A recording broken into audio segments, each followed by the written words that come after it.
Bonjour à tous, 5-0. Le PSG a largement gagné la Ligue des Champions et j'en suis bien sûr très heureux pour ce club et ses nombreux supporters. On va en parler dans cette vidéo, mais ce qui est notable, c'est le déni de la réalité par les médias et c'est l'instrumentalisation notamment par Macron. Car moi je fais les liens et les connexions politiques au vrai sens du terme. Il y a très peu de temps, on nous a dit, quand il y a de la délinquance, de la criminalité, il faut la reconnaissance faciale, il faut censurer les réseaux sociaux. Qu'est-ce qu'on va nous dire cette fois-ci après les scènes de chaos innombrables, largement minimisées par les médias, qu'on a vues à l'occasion de cette finale et après? On va venir sur tout ça dans cette vidéo très concrètement, sans rien éluder, avec des solutions, et en montrant qu'un pays a besoin de moments de détente, de fête, qui ne soit pas systématiquement maintenant gâché ou qui crée la peur pour les gens de sortir. Ce chaos voulu, organisé est là pour créer de la dépression collective parce que ces moments de relâchement, ils sont indispensables dans la vie des peuples. Dans la vie des peuples, dans la vie collective, on a besoin de ces moments de fête, heureux, ensemble. Et on nous les gâche maintenant systématiquement. Et ça, c'est très très grave aussi.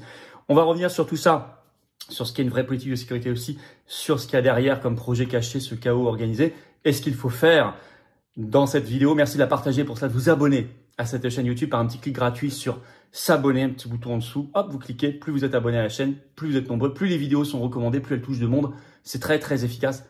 Merci à vous. Vous connaissez nos rendez-vous. Samedi 14 juin, rendez-vous à Paris, place Pierre-Laroque, sous les fenêtres du ministère de la Santé qui pilote la loi que nous combattons. C'est à 16 h, c'est la loi euthanasie. Qu'au moins on laisse la possibilité aux Français de choisir par référendum après une vraie campagne. Et on proposera une grande loi d'aide à vivre, non pas à mourir, toujours la peur, la mort, à vivre. Ça va être un très très grand moment, manifestation nationale. Venez tous, notez tous, samedi 14 juin, 16 h, place Pierre-Laroque à Paris. Et le 21 juin, je suis dans le Var à Fréjus, l'après-midi, 15 h, réunion publique, gratuite, ouverte à tous, adhérents ou pas. Il faut vous inscrire pour Fréjus, 21 juin, par le petit lien sous la vidéo en description dès maintenant, ça part très très vite. Ainsi que les assises de la souveraineté 2025 le 13 septembre prochain à Arras. Plus de 3000 personnes attendues, le plus grand événement souverainiste jamais organisé, encore beaucoup plus grand, plus fort que l'an dernier pour ceux qui étaient là. 5 € pour toute l'entrée, pour toute la journée, c'est parking gratuit, 800 places à côté, restauration sur place, gare, TGV à 10 minutes à pied, enfin c'est extraordinaire, c'est formidable. Plein d'intervenants, vous pouvez les rencontrer, il y a des ateliers, des tables rondes. Inscription dès maintenant pour Arras, ça part là à toute vitesse sous la vidéo en description. Évidemment, je vous attends, patriotes. Si vous aussi voulez retrouver la joie de vivre demain, un pays heureux, l'avenir, la liberté, pas tomber dans les pièges du chaos. Vous voulez rejoindre le plus grand mouvement de résistance et souverainiste de France, qui est toujours dans l'action. On l'a prouvé le 29, mais on le prouve là, sur la loi euthanasie, on le prouve sur les assises de la souveraineté, pour créer le rassemblement, le bloc souverainiste, c'est l'action concrète. Il faut rejoindre les patriotes dès maintenant. Nous sommes un mouvement indépendant qui n'a pas un centime de financement public, mais qui est là, en métropole, outre-mer, à l'étranger. On a organisé le plus grand. Venez, il manque peut-être plus que vous. Vous pouvez adhérer ou réadhérer aux patriotes dès maintenant par le premier lien sous la vidéo en description. Bienvenue pour des beaux combats et des belles valeurs. Vous pouvez sinon nous aider à faire des actions par un don au mouvement. C'est le deuxième lien dès maintenant sous la vidéo en description. Un don aux patriotes, sachant que nous n'avons pas de financement public, encore une fois, 0 centime, 0 €. Et je rappelle que toute adhésion, réadhésion, don, vous trouverez le lien pour le faire également sur le site les-patriotes.fr et que ça donne droit à une défiscalisation aux 2 tiers pour vous. Ça fait baisser massivement, concrètement, votre impôt. Plutôt que de faire ce cadeau au fisc, à Bayrou et à Macron, vous les aidez à la cause et un mouvement indépendant qui agit. Voilà, faites baisser vos impôts au passage. Bravo aux donateurs et aux réadhérents, bienvenue. Aux nouveaux adhérents patriotes. On y va. PSG, Macron et les médias nient et manipulent le réel. Plus que nier, c'est manipuler, on va y revenir.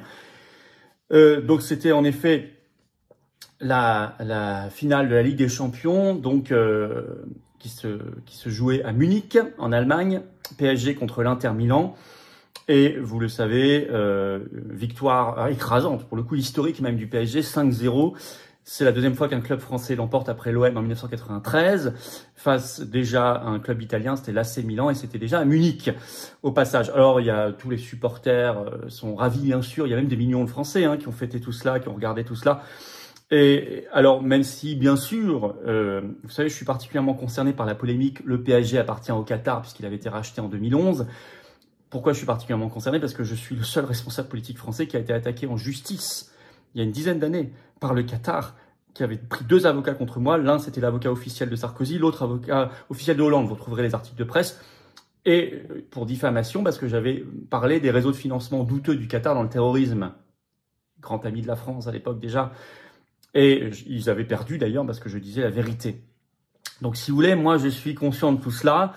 Le Qatar, depuis son rachat, a injecté 1,5 milliard d'euros et fait en fait de la diplomatie sportive. Voilà, il faut quand même en être tout à fait conscient. Mais le sujet principal, au-delà du terrain sportif, ça je ne juge pas. Je félicite les joueurs bien évidemment et le PSG. Je me réjouis pour ceux qui sont heureux. Très sincèrement, je suis pas du tout un rabat-joie. Moi j'aime bien les moments sympathiques et festifs. Mais en même temps, il faut aussi voir la réalité parce que sinon on n'en aura plus jamais des moments sympathiques et festifs. Car déjà, la préparation de ce match, on avait l'impression que la France se préparait à une invasion, à une guerre ou à un cyclone. 20 minutes en parlait, par exemple, mais les images ont été montrées partout, le 31 mai, avant donc la finale. Le titre PSG Inter, les commerces des Champs-Élysées se barricadent avant la finale. Je vais lire un petit extrait.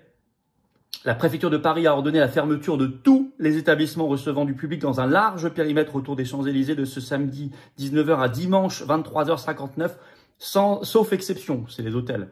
De nombreux commerces ont renforcé leur protection en installant des panneaux de bois, des grilles ou des plaques métalliques sur leurs vitrines pour se prémunir contre d'éventuels actes de vandalisme, avec 5400 policiers et gendarmes mobilisés rien qu'en région Île-de-France. Bon. Les images qu'on voyait, on avait vraiment l'impression qu'il y avait un énorme cyclone qui arrivait. Et puis ensuite le déni pendant déjà, on le voit par exemple dans les tweets en temps réel, alors tout circulait déjà sur les réseaux sociaux. BFM TV fait un premier tweet sur son compte X à minuit 3, donc ce 1er juin, première minute de ce 1er juin, donc le match était fini déjà, il s'est fini je crois à 22h50 par là. Le titre, le tweet, c'est plusieurs pétards entendus dans les rues de Paris. Alors ça, c'est quand même, on pouvait pas faire plus d'euphémisation si vous voulez. En écrivant en dessous, si la fête bat son plein dans la capitale, plusieurs pétards ont été entendus dans les rues de Paris. Plus tard, ils ont fait une heure plus tard un deuxième tweet sur X, je vous le lis. Des difficultés sur les Champs-Élysées et Porte de Saint-Cloud, des regroupements festifs dans le reste de la capitale. En dehors de la Porte de Saint-Cloud et les Champs-Élysées, la situation à Paris et dans l'agglomération est satisfaisante, avec des regroupements festifs sur la voie publique, fait savoir la préfecture de police de Paris. Donc juste des difficultés. Alors, Le Monde, ce 1er juin, avec l'AFP, en matinée écrit, vous trouverez toujours les articles, c'est toujours en ligne, hein. Le titre, tension sur les Champs-Élysées et aux abords du Parc des Princes avec des incidents. Et France Info écrit aussi ce 1er juin, quelques incidents, je cite, quelques incidents ont éclaté en fin de soirée. Donc quelques pétards, quelques difficultés, quelques incidents. Alors en réalité, et là je ne collecte que ce qui est vérifié, sûr et certain, qui a été donné par différentes sources de presse.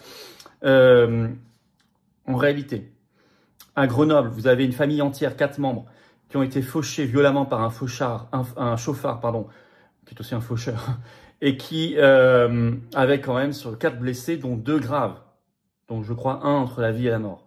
Toute la même famille. Vous avez alors en région parisienne, notamment sur les Champs-Élysées, mais pas que, énormément de voitures incendiées. Vous avez eu pendant un moment l'envahissement du périphérique parisien, beaucoup de pompiers agressés, beaucoup de mobilier urbain détruit, brûlé. Vous avez également des terrasses éphémères qui ont été incendiées, des magasins qui ont été pillés. Vous avez eu un mort, un jeune de 17 ans à Dax qui a été poignardé à mort. Des voitures qui ont foncé dans la foule à Paris, au-delà de Grenoble. Des vols. Des gens qui se faisaient dépouiller sur la route, on leur volait leur moto par exemple et on partait avec. Bon, voilà. Vous avez plein de vidéos, de photos, mais qui sont impressionnantes. Je n'ai pas du tout partagé parce qu'après ça devient très redondant. Mais enfin, j'en ai sur mes réseaux sociaux, vous pourrez aller voir. Florian Philippot sur Facebook ou F-Philippot par exemple sur X ou Instagram. Et Macron qui réagit. Donc vous voyez quand même le déni du réel, mais à des fins de manipulation. J'y reviens dans un instant. Macron, la honte. D'abord, il va faire, vous allez voir, il a commencé un maximum de récupération politicienne. On l'a vu, il était à Munich, bien sûr, courir littéralement comme un gamin dans les vestiaires sous les caméras. Et puis, ce 1er juin, il va recevoir les joueurs du PSG à l'Élysée. Vous allez voir que ce sera évidemment méga médiatisé. Et puis ce tweet qui fait beaucoup d'encre, il a mis sur son compte X ce 31 mai, juste après la victoire. Je vais vous le citer. Champion mon frère, pour l'exclamation. Jour de gloire pour le PSG. Bravo, nous sommes tous fiers. Paris, capitale de l'Europe, ce soir. Alors, mon frère, il aurait pu mettre, je sais pas, wesh frérot, ou un truc comme ça, tu vois. Mais ça, c'est en tutoyant. Mon frère, bon, c'est le langage banlieue. Bon, voilà, bon, il est chef d'État, président de la République. Mais bon, c'est de l'ultra démagogie, c'est de l'ultra abaissement, affaissement de la fonction, mais c'est voulu. Il y a même plus. Il souhaite même l'indignation, si vous voulez. Il souhaite que ça polémique. C'est de la manipulation, c'est l'horreur, c'est Macron, quoi. Voilà. Alors le but, on prend le pari que face à ces scènes de chaos, de délinquance, de criminalité, de violence, pour ceux qui ont vécu, comme moi, la victoire en Coupe du Monde en 98, la première de la France, on n'a honnêtement pas le souvenir, et vous pouvez vous replonger dans les articles de presse pour confirmer votre impression. C'est pas que c'était mieux avant, c'est de la réalité. Il y avait certainement eu quelques incidents, mais il y a toujours des incidents dès qu'il y a beaucoup de monde. Mais enfin, quand même, là, il n'y avait pas eu du tout cela. Déjà, la deuxième victoire en 2018, c'était déjà beaucoup plus chaud, déjà premier mandat de Macron. Hein. Et là, c'était quand même quasiment le record, quoi. Mais qu'est-ce qui va sortir de ça, au lieu de parler des solutions? Avant de parler des solutions, qu'est-ce qui va sortir de ça? Vous allez voir. Vous aurez Darmanin, Retailleau, Macron qui vous diront « Preuve qu'il faut mettre en place la reconnaissance faciale dans l'espace public ». Ballon d'essai qu'ils ont lancé il y a quelques semaines. Certains vous diront sûrement « Ballon d'essai lancé par Darmanin il y a peu de temps, on a vu des trafics, etc. Preuve qu'il faut supprimer l'argent liquide. » Et puis, ces délinquants se sont réunis grâce aux réseaux sociaux. Preuve qu'il faut beaucoup plus censurer et contrôler les réseaux sociaux. Donc, ce qui sortira, ce sont, comme solution proposée, vous irez voir, quasiment les seuls dont on parlera dans le débat public, je prends le pari, ce sera reconnaissance faciale, suppression de l'argent liquide, censure des réseaux sociaux, voire fermeture pendant des événements, etc. Puisque maintenant, le Conseil d'État a donné le droit à l'État de le faire. Récemment, on en avait parlé. Alors que, d'abord, s'il y a un problème migratoire, et il y en a un, parce que ce qui ne veut pas dire du tout, je le redis, que tous les étrangers ou les Français d'origine étrangère sont des délinquants, des criminels. Bien sûr que non, il y en a plein aux patriotes qui sont d'origine étrangère dans nos manifs et qui se comportent très bien et qui ont la France au cœur. Je le dis parce qu'après des gens disent « Ah, vous parlez… » Non, je ne parle pas de tout le monde du tout. Simplement, je le dis et je peux le dire parce qu'on a vu dans les images beaucoup de jeunes qui brandissaient eux-mêmes des drapeaux d'autres pays, pas des drapeaux français, ni même des drapeaux du PSG. Donc, il y a un problème de non-assimilation de certaines populations. Et si on veut arrêter l'immigration massive, qui est un projet mondialiste de chaos, on le voit là, c'est un projet voulu de chaos, l'immigration massive. La seule solution, c'est de sortir de l'Union européenne, de Schengen et de la CEDH pour reprendre le contrôle, notamment de nos frontières nationales, ce qui permettra aussi de lutter contre les trafics et la délinquance importée et les mafias. Bon, mais ça, est-ce que c'est ça qu'ils vont mettre dans le débat public, sortir de l'Union européenne, de Schengen et de la CEDH, qui est la seule vraie solution? Bien sûr que non. Je vous ai dit, ils mettront dans le débat public des mesures liberticides, créer des frontières à l'intérieur du pays, des blocs de béton partout, des fan zones contrôlées, etc., plutôt que de redonner à la France ses frontières nationales naturelles. 2. S'il y a des délinquants et des criminels qui blessent, qui tuent, qui brûlent, qui pillent du bien public, par exemple, il faut une justice réelle derrière.